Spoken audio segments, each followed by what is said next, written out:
देखो दोस्तों, आपको ट्रेडिंग छोड़नी पड़ सकती है अगर आपने ये 5 हैबिट फॉलो नहीं की। ये 5 हैबिट बहुत इंपॉर्टेंट वाले हैबिट है, आपको इसको फॉलो करना ही पड़ेगा। ये क्यों बता रहा हूँ, ये आगे चल के आपको पता चलेगा। लेकिन ये जो 5 हैबिट बता रहा हूँ मैं, इंपॉर्टेंट वाले हैबिट है, इसको अगर आप फॉलो नहीं करते या तो आप लॉस में जाओगे या फिर ट्रेडिंग छोड़नी पड़ेगी। ये दोनों में से एक कौन सी तो एक चीज़ होने वाली है आपको। तो इन हैबिट के बारे में हम बात करते हैं। ट्रेन जाने के बाद, ट्रेन आ रही है तो रुकते हैं थोड़ी देर। तो दोस्तों, मैं जो आपको 5 हैबिट बताने वाला हूँ उसमें से सबसे जो पहली हैबिट थी या आती है या फिर आपको वो सबसे इम्पोर्टेंट फॉलो करने के लिए करनी ही पड़ेगी, वो जो हैबिट है वो है ट्रेड प्लान। वो है ट्रेड प्लान।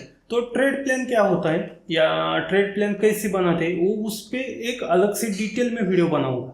लेकिन मैं सिर्फ अभी आपके लिए ऊपर ऊपर से इतना बता सकता हूँ कि ट्रेड प्लान बहुत जरूरी है, उसके फायदे और तोटे में इस वीडियो में बात करेंगे, ठीक है। और ट्रेड प्लान क्या होता है वो भी ऊपर ऊपर से देखेंगे, ज़्यादा डिप में नहीं देखेंगे वरना वीडियो बहुत लंबी हो जाएगी। तो ट्रेड प्लान क्या होता है, देखो, अगर आप कहीं पे जाना है, अगर आप ट्रिप बना रहे हो या फिर ट्रिप पे जा रहे हो तो उसका एक प्लान बनाते हैं कि कहाँ कहाँ घूमना है, क्या क्या देखना है, ये सब पहले डिसाइड करते हो। वैसे ही ट्रेडिंग में ट्रेड प्लान बनाना जरूरी है कि आज अगर आप ट्रेडिंग करने वाले हो तो उस कौन सी इंडेक्स में कितने बजे ट्रेड करने वाले हो या फिर कौन सी लेवल पे ट्रेड करने वाले हो या फिर एसएल कितना लेने वाले हो, आज का रिस्क क्या होगा आपका, उस वो सब ट्रेड प्लान में आता है। वो पहले ही डिसाइड करना है, मतलब ट्रेड लेने से पहले या मार्केट चालू होने से पहले ये सब डिसाइड करना है कि आप कौन से लेवल पे कौन सा ट्रेड लेने वाले हो। सपोर्ट फाइंड करके रखना है, रेजिस्टेंस फाइंड करके रखना है और उस लेवल पे ही आपको ट्रेड करना है। ये हो गया आपका ट्रेड प्लान। इसकी वजह से क्या होता है ये आप बात करते हैं कि अगर आप ट्रेड प्लान बनाते हो, हर दिन का ट्रेड प्लान बनाते हो और वो फॉलो करना चालू करते हो, शुरुआत में ट्रेड प्लान फॉलो करना बहुत मुश्किल है, आपको बहुत दिक्कत आएगी ट्रेड प्लान फॉलो करने में। साइकोलॉजी का इफेक्ट पड़ेगा आपके माइंड पे, आपको ट्रेड प्लान के अपोजिट ट्रेड ले सकते हो स्टार्ट में। तो आपको उसको अवॉइड करने के लिए कम से कम 1 मंथ तो जाएगा, ट्रेड प्लान फॉलो करने के लिए आपको 1 मंथ तो चला जाएगा। लेकिन जब एक बार आप ट्रेड प्लान फॉलो करना सीख गए तो उसके बाद आपकी ओवर ट्रेडिंग रुकना चालू हो जाएगी। एक्स्ट्रा जो लॉस होता है, जो विदाउट सेटअप पे जो ट्रेड करते हो उसका लॉस होता है, वो रुकना चालू हो जाएगा। ये ट्रेड प्लान के फायदे है या फिर उससे हेल्प मिलती है कि आप ओवर ट्रेडिंग ना कर सके, ठीक है। ये ट्रेड प्लान में आएगा। अभी जो नेक्स्ट पार्ट है वो देखते हैं, नेक्स्ट हैबिट जो है उसको हम देखते हैं कि वो क्या है। और वो भी मुझे लगता है कि जो 5 हैबिट है हम देखने वाले 5 हैबिट, उसमें से सबसे इम्पोर्टेंट वाले हैबिट होगी वो अभी जो सेकंड नंबर पे वो होगी, वो है रिस्क मैनेजमेंट। देखो, आप ट्रेडिंग कैपिटल तो लाओगे, मतलब ट्रेडिंग के लिए कैपिटल 1 बार 2 बार 3 बार ला सकते हो। आप ट्रेडिंग करने के लिए शुरुआत कर रहे बिगिनर है तो 90% इंडिया में जो ट्रेडिंग करने के लिए आते हैं वो मिडिल क्लास फैमिली से आते हैं। 90% जो आते हैं वो मिडिल क्लास फैमिली से आते हैं। उनको कैपिटल एडजस्ट करना 1 बार 2 बार 3 बार हो सकता है, चौथी बार या फिर 5th बार अगर आप कैपिटल एडजस्ट करने जाओगे तो आपको कोई ना कोई बैरियर या फिर कोई ना कोई दिक्कत आएगी। तो इसलिए आपको पहले रिस्क मैनेज करके ट्रेड लेना चाहिए, जिससे कि आपका जो पहले कैपिटल लेके आए हो वो ही आप चला सको बहुत दिनों तक। देखो, आपको लॉस होना है ये फिक्स बात है। आप अगर ट्रेडिंग शुरू कर रहे तो आपको लॉस होगा, ये फिक्स है, इसमें कोई दोहराई नहीं कि आपको लॉस नहीं होगा, ये फिक्स है। लेकिन आपको वो लॉस कम करना है या फिर आप कम से कम लॉस देखकर कैसे सीख सकते हो, इस पे ध्यान देना है। इसके लिए आपको रिस्क मैनेज करना बहुत इंपॉर्टेंट है। अभी रिस्क मैनेजमेंट में क्या आता है, देखो, अगर आप 50,000 लेके आ रहे हो या 50,000 लेके आ रहे हो ट्रेडिंग करने के लिए, तो आप उस पर मैक्सिमम 5%, सॉरी 50 का यानी मैक्सिमम 5% रिस्क लेना चाहिए अपने ट्रेडिंग कैपिटल के 5%। मतलब आपका जो दिन का रिस्क है, वो 5% से ऊपर नहीं जाना चाहिए। अगर 10% पकड़ोगे तो 5,000 का रिस्क होता है और 5% होगा तो 2,500 का आपका रिस्क होने वाला है। उससे ज़्यादा आपको रिस्क नहीं लेना। ठीक है, ये रिस्क मैनेजमेंट में आता है। देखो अभी ये करने से क्या होगा, वो देखते हैं ना। आप अगर आज ट्रेड करोगे तो आज प्रॉफिट होगा, कल ट्रेड करोगे कल प्रॉफिट होगा, तीसरे दिन आपको प्रॉफिट हो सकता है, लेकिन चौथे दिन तो आपको लॉस होगा, ये तो आप मानते हो। हर दिन तो प्रॉफिट नहीं होने वाला, ठीक है। तो जिस दिन आपको लॉस होगा उस दिन आपका 2,500 ही लॉस होना चाहिए, उससे ज़्यादा लॉस नहीं होना चाहिए। उससे क्या होगा कि आपका कैपिटल कंटिन्यू, अगर आपके एसएल हिट होते तो कम से कम 20 दिनों तक आपका कैपिटल चल जाएगा। 55% रिस्क लेने से क्या होगा, अगर आप जितना भी कैपिटल लाओ वो कैपिटल के 5% रिस्क लोगे तो आपको 20 दिनों तक कोई टेंशन नहीं कि आप ट्रेडिंग कैपिटल लाने का कोई टेंशन नहीं। आपका कैपिटल 20 दिनों तक जाएगा, ठीक है। अभी देखते हैं कि ये होगा रिस्क मैनेजमेंट से। और 20 दिनों तक जाने से क्या होगा कि आपको मार्केट में रहने की आदत पड़ जाएगी, या फिर मार्केट में टाइम बिताने के लिए, या फिर समय मिल जाएगा कि सीखने के लिए कि हाँ इतना, अगर एक मंथ भी आप ट्रेडिंग में रहते हो या फिर मार्केट में बने रहते हो तो आपको सीखने के लिए बहुत कुछ मिलेगा। लेकिन अगर आप वहीं पे रिस्क मैनेजमेंट नहीं करते तो आप दिन का ओवर ट्रेडिंग करके लॉस करोगे, और उसकी वजह से क्या होगा, आपका कैपिटल जो 20 दिनों में 25 दिनों में जाने वाला है, 20 दिनों तक 25 दिनों तक जाने वाला है, वो कैपिटल आपका 2 या 3 दिनों में या फिर 5 दिनों में वाइप आउट हो जाएगा या फिर खत्म हो जाएगा। उससे क्या होगा, आप नेक्स्ट कैपिटल आने तक आपको वेट करना पड़ेगा। और अगर मैं अपने एक्सपीरियंस पे बताता हूँ या फिर बता सकता हूँ, 100% गारंटी देता हूँ कि अगर आपके पास कैपिटल होगा तभी ट्रेड करते हो या फिर मार्केट देखते हो। अगर आपके पास कैपिटल नहीं होगा तो आप मार्केट भी नहीं देखते, ओपन करके भी नहीं देखते। ये हर किसी के साथ होता है, ऐसा नहीं कि मेरे साथ होता है या आपके साथ, हर किसी के साथ ऐसा ही होता है कि अगर आपके पास कैपिटल है या फिर ट्रेडिंग करते हो तभी आप मार्केट ओपन करके देखते हो या स्टडी करते हो। अगर आपके पास कैपिटल नहीं होता तो आप मार्केट में स्टडी भी नहीं करते हो और मार्केट ओपन करके भी नहीं देखते। इसलिए आपका जो इनिशियल स्टेज पे या फिर फर्स्ट कैपिटल है या सेकंड कैपिटल है उसको ज़्यादा लॉन्ग टाइम तक टिकाने के लिए या फिर सेव करने के लिए रिस्क मैनेजमेंट ये पार्ट बहुत इंपॉर्टेंट है, ठीक है। अभी रिस्क मैनेजमेंट होने के बाद जो सेकंड पार्ट आता है या फिर थर्ड पार्ट आता है, उसका वो पार्ट है मनी मैनेजमेंट। हम मनी मैनेजमेंट कैसे करेंगे और ट्रेड प्लान कैसे करेंगे मनी मैनेज करके, ये देखते हैं इस वीडियो में, इस वाले पॉइंट में।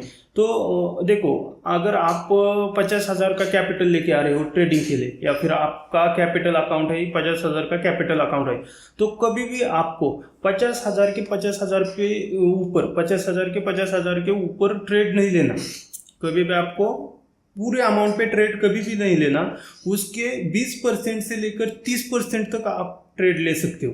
मतलब अगर आप 1 लाख कैपिटल लेके आ रहे हो तो आपको मैक्सिमम 30,000 पे ही ट्रेड लेना है, उससे ज़्यादा कैपिटल यूज़ नहीं करना ट्रेडिंग के लिए। बाकी का जो 70,000 है वो स्टॉक करके रखना है या फिर वैसे ही रखना है, उस पर ट्रेड कभी भी नहीं लेना। आपका जितना कैपिटल है उसके 30% ही कैपिटल पे ट्रेड लेना है। आपको इनिशियल स्टेज पे बता रहा हूँ, अगर आप बिगिनर हो तो ये बातें आपको फॉलो करनी पड़ेगी। अगर आप प्रो ट्रेडर हो या फिर आपको ट्रेडिंग पता है तो आप 50% तक जा सकते हैं। लेकिन आप अगर इनिशियल स्टेज पे हो तो आपको सिर्फ 30% तक ही कैपिटल यूज करना है अपना, उससे ज़्यादा नहीं। अगर आप, और दूसरी बात, एक बात और, कि आप 25,000 से लेकर 30,000 मार्केट में लेके आ नहीं सकते, सीखने के लिए नहीं आ सकते। आपको मिनिमम 50,000 का कैपिटल अकाउंट चाहिए, जिससे अभी मार्केट में आप टिक पाएंगे, ठीक है। अभी जो रूल चेंज हुए 75 क्वांटिटी चेंज हुई, उसकी वजह से कैपिटल ज़्यादा लग रहा है। तो आपका अगर एक भी लॉस होता है, 10 पॉइंट का भी एक लॉस होता है तो आपको 700 750 लॉस चला जाता है। तो इसकी वजह से आपको मिनिमम 50,000 का कैपिटल लेके आना पड़ेगा सीखने के लिए, नहीं तो आपके साइकोलॉजी पे बहुत इफेक्ट पड़ेगा। अगर एक किसी दिन बड़ा लॉस हो गया तो आपके साइकोलॉजी पे बहुत इफेक्ट पड़ेगा। इसलिए आपको मनी मैनेज जब कर रहे हो तो आपको एटलीस्ट 50,000 का कैपिटल लेके ही आना पड़ेगा ट्रेडिंग सीखने के लिए, ठीक है। अभी देखते हैं कि जो हम लो कैपिटल यूज कर रहे हैं या फिर 30% कैपिटल यूज कर रहे हैं उससे हमने क्या फायदा होता है वो देखेंगे, ठीक है। अगर आप मैंने आपको ये बताया कि 30% कैपिटल यूज करना है, लेकिन वो यूज क्यों करना है अब इसके बारे में बात करते हैं, ठीक है। ये इंपॉर्टेंट होने वाला है, आप नोट डाउन कर सकते हैं, नोटबुक लिख के रख के लिख लो। ये थोड़े पॉइंट जो हो गए वो इंपॉर्टेंट होने वाले। देखो अगर आप पूरे कैपिटल पे ट्रेड लेते हो, समझो किसी ने 1 लाख का कैपिटल लेके आया और 1 लाख पे आप अगर ट्रेड लेते हो तो आपका जो एसएल लगने वाला है या फिर स्टॉप लॉस लगने वाला है बड़ा लगेगा, ठीक है। कभी भी उसके आप अपना कैपिटल जो यूज कर रहे हो ट्रेडिंग के लिए उसके 5% पकड़ोगे तो अगर कोई 1 लाख पे ट्रेड करता है उसका 5% होता है 5,000 का, ठीक है। और जो 50% या 30% से ट्रेड करता है, मतलब अगर उसी का अकाउंट 1 लाख का है लेकिन उसने कैपिटल यूज किया ट्रेड करते वक्त 50,000 तो उसका एसएल लगने वाला है 2,500 का, मतलब पूरा 2,500 का फर्क पड़ेगा। अगर आपका एसएल जाएगा वो 5,000 का जाएगा, उसका एसएल जाएगा वो 2,500 का जाएगा। इसलिए मैं बताता हूँ कि अगर आप ट्रेडिंग कर रहे हो तो पूरा कैपिटल कभी भी यूज नहीं करने का, 30% से लेकर 50% तक ही कैपिटल यूज करने का, जिससे कि आपका जो एसएल है वो कम लग सके। और इनिशियल स्टेज पे आपको सबसे इंपॉर्टेंट बात जो होती है वो होती है आपका एसएल, स्टॉप लॉस। जितना बचा सकते हो उतना बचाना सीखना पड़ेगा आपको, स्टॉप लॉस जितना बचा सकते हो उतना बचाना सीखना पड़ेगा। इसलिए मैंने जो ये बात कही है कि आप कैपिटल के 30% ही यूज करो या फिर 50% मैक्सिमम, उससे ज़्यादा नहीं। अगर आप 50,000 लेके आ रहे हो तो मैक्सिमम 25,000 से आप ट्रेड कर सकते हो, उससे ज़्यादा पैसे यूज नहीं कर सकते। तो ठीक है, ये मनी मैनेजमेंट का हो गया कि मनी मैनेजमेंट में ये बातें आती है कि आपको कैपिटल जो है 30% लेकर 50% तक यूज करना है। उससे क्या होगा कि आपका जो स्टॉप लॉस है वो कम हो जाएगा और आपको लॉन्ग टर्म में मार्केट में बने रहने के लिए मदद मिलेगी। ये हो गया मनी मैनेजमेंट का। आप जो फोर्थ पॉइंट आता है वो आता है अपेक्षा। आप मार्केट से 1 लाख रुपए या फिर 50,000 रुपए दे के कितना में उससे कमाना चाहते हैं क्या? आप अगर मार्केट को 1 लाख रुपए दे रहे हो या फिर आप इन्वेस्ट कर रहे हो 1 लाख रुपए, उस पे आप एक दिन में कितना रिटर्न चाहते हो, वो आता है चौथा पॉइंट, फोर्थ पॉइंट वो आता है कि आप उससे अपेक्षा कितनी रखते हो कि मुझे इतना चाहिए। समझो आप अगर इंट्राडे कर रहे हो तो मैक्सिमम आप एक ट्रेड में 1 आवर से लेकर 2 आवर तक रुकते हो, उससे ज़्यादा कोई नहीं रुकता। मैक्सिमम ट्रेडर जो है 1 आवर में एग्जिट हो जाते हैं। तो मैं जो टाइम पकड़ता हूँ 1 आवर का पकड़ता हूँ, मतलब जो सरासरी टाइम है मार्केट में ट्रेडर रुकता है उसका 1 आवर पकड़ता हूँ, ठीक है। तो उस 1 घंटे में आप अगर मार्केट को 1 घंटे में 1 लाख इन्वेस्ट करते हो तो उससे कितना % रिटर्न आना चाहिए ये आप डिसाइड करना पड़ेगा, या फिर वो डिसाइड करना पड़ेगा कि आपको कितना रिटर्न चाहिए। तो वो जो डिसाइड करने वाली परसेंटेज अमाउंट है वो कभी भी आपकी 2% से लेकर 3% तक होनी चाहिए। मतलब अगर आपके 50,000 इन्वेस्ट हो चुके हैं या फिर 1 लाख इन्वेस्ट हो चुके हैं, उस 1 लाख पे दिन का 1,000 भी मिल जाए तो भी काफ़ी है। क्या है? काफ़ी है, उतना भी बहुत है। आपको हर रोज 1 लाख का 10,000 20,000 नहीं मिलेगा। 1-2 ट्रेड मिलते हैं, पूरे मंथ में 1-2 ट्रेड मिलते हैं, लेकिन मोस्ट ऑफ द टाइम आपको 1% से लेकर 2% तक मैक्सिमम आप पकड़ सकते हो कि हाँ, मैं अगर इतना इन्वेस्ट कर रहा हूँ तो मुझे 2% भी मिल जाए तो मैं खुश हूँ। इससे क्या होगा, मैं इसके बारे में बात करता हूँ कि आपकी जो अपेक्षा है वो कम रखोगे तो उससे क्या होगा ये बताता हूँ। अगर आपकी अपेक्षा 10,000 की है, समझो आपने इन्वेस्ट किया और उस पर आप 10,000 का रिटर्न चाहते हो दिन का, तो उसका सीधा 10% होता है। 1 लाख का 10% 10,000 होता है। तो इतना बहुत मुश्किल है, वो 1 डे में इतना मिलाना बहुत मुश्किल है। तो इसकी वजह से क्या होता है, आपकी ओवर ट्रेडिंग होती है। आपके दिमाग में बैठा रहता है कि मुझे 10,000 कमाना है, तो उसकी वजह से क्या होता है कि ओवर ट्रेडिंग होती है। ओवर ट्रेडिंग से क्या होता है कि जो आप लॉस डिसाइड करके आए हो, 2,000 का 3,000 का लॉस डिसाइड करके आए हो, वो लॉस कब आपका 10,000 20,000 तक जाता है वो आपको पता नहीं चलता। इसलिए आप कभी भी मार्केट से ज़्यादा अपेक्षा मत रखो। देखो, एक सिंपल उदाहरण देता हूँ। आप एक बिजनेस चालू करते हो, तो उस बिजनेस से आप एक दिन में जितना इन्वेस्टमेंट किया है उसके 10% तो कमा नहीं सकते। वैसे ही ट्रेडिंग एक बिजनेस है, हमें वो लॉन्ग टर्म तक चलाना है। क्या लॉन्ग टर्म तक चलाना है, तो आपको दिन का 1% 2% भी मिल जाए आपके इन्वेस्टमेंट के तो भी काफ़ी है। 1,000 भी बहुत अमाउंट होती है। 1,000 कमाने के लिए जो कामगार होते हैं या फिर जो बाहर दिहाड़ी पे जाते हैं उनको 2 दिन लगते हैं, 3 दिन लगते हैं 1,000 कमाने के लिए। इसलिए मैं बता रहा हूँ कि आपको 1% भी मिल जाए मार्केट से, 1 लाख लगाने पे 1% भी मिल जाए तो काफ़ी है। मंथ के अगर 10 ट्रेड भी प्रॉफिट में आ जाए तो मंथ का 10,000 आपको मिल जाएगा। कितना? 10,000 मतलब 10% रिटर्न ऑन इन्वेस्टमेंट हो गया आपका। इसलिए आपको आपकी अपेक्षाएं जितना कम रखोगे उतना ओवर ट्रेडिंग कम होगी, उतना लॉस कम होगा आपका। उससे क्या होगा, लॉस कम होने से आप लॉन्ग टर्म तक मार्केट में बने रहोगे, और मार्केट में लॉन्ग टर्म तक बने रहने से आपको मार्केट से बहुत कुछ सीखने के लिए मिल सकता है। ये जो पॉइंट अभी मैंने बताया वो बहुत इंपॉर्टेंट है कि आपकी अपेक्षा कितनी है, मार्केट से रिटर्न की अपेक्षा कितनी, ये डिसाइड करके ही मार्केट में आओ। आप 1 दिन में, 2 दिन में, 3 दिन में करोड़पति कभी भी बन नहीं सकते। इसलिए आपको पहले डिसाइड करना पड़ेगा कि आप मार्केट से कितना कमानी चाहते हो या फिर कितना इन्वेस्टमेंट लगा के कितना रिटर्न चाहते हो। ये आपको डिसाइड करके ही आना है मार्केट में, ठीक है। इसके ऊपर भी मैं डेडिकेटेड एक वीडियो बनाऊंगा। ये जो 5 पॉइंट है ये बहुत इंपॉर्टेंट वाले 5 पॉइंट है।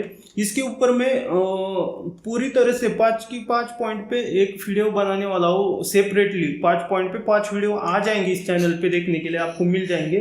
तो हम बात करते हैं अभी जो ट्रेडिंग जर्नल होता है या फिर जो हम ट्रेडिंग जर्नल क्या होता है वो देखते हैं पहले, और उसके फायदे देखेंगे वो थोड़ी देर बाद देखेंगे।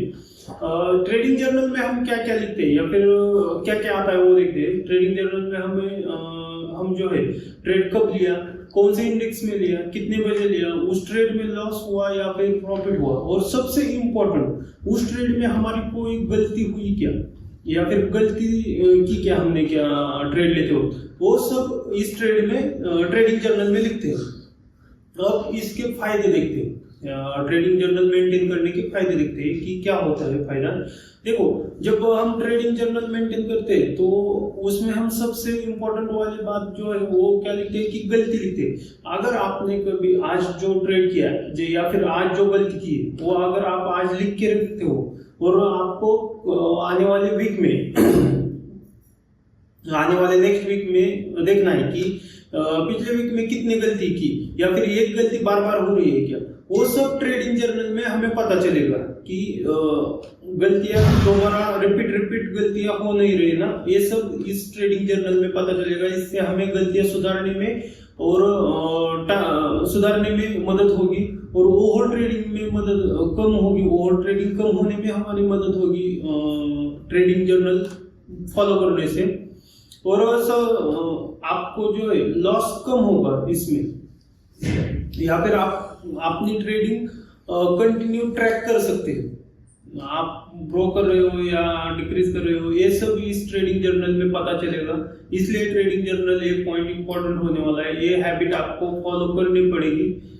अभी जो 5 हैबिट मैंने बताई है, इस पे सेपरेटली 5 अलग अलग वीडियो, डेडिकेटेड वीडियो मैं आपको इस चैनल पे लाऊंगा।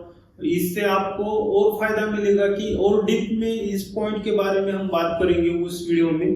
तो ये वीडियो अभी फिलहाल के लिए इतना ही रखते हैं। वीडियो बहुत बड़ा हो चुका है मुझे पता है, लेकिन आपको अगर सक्सेसफुल ट्रेडर बनना है तो आपको ये हैबिट फॉलो करनी पड़ेगी, नहीं तो आप ट्रेडिंग तो छोड़ दो या फिर आप लॉस करके ही घर जाओगे, प्रॉफिट तो कमा नहीं सकते 5 पॉइंट फॉलो नहीं करोगे तो दोस्तों रखते हैं यहाँ इस वीडियो में यही तक। धन्यवाद दोस्तों। ये वीडियो अपने दोस्तों को शेयर करो अपने रिलेटिव को शेयर करो, जो जो ट्रेडिंग करता है या फिर शेयर मार्केट में आना चाहता है, ऑप्शन ट्रेडिंग करना चाहता है, उन सबको ये वीडियो शेयर करो और इस चैनल को सब्सक्राइब करने के लिए बोलो।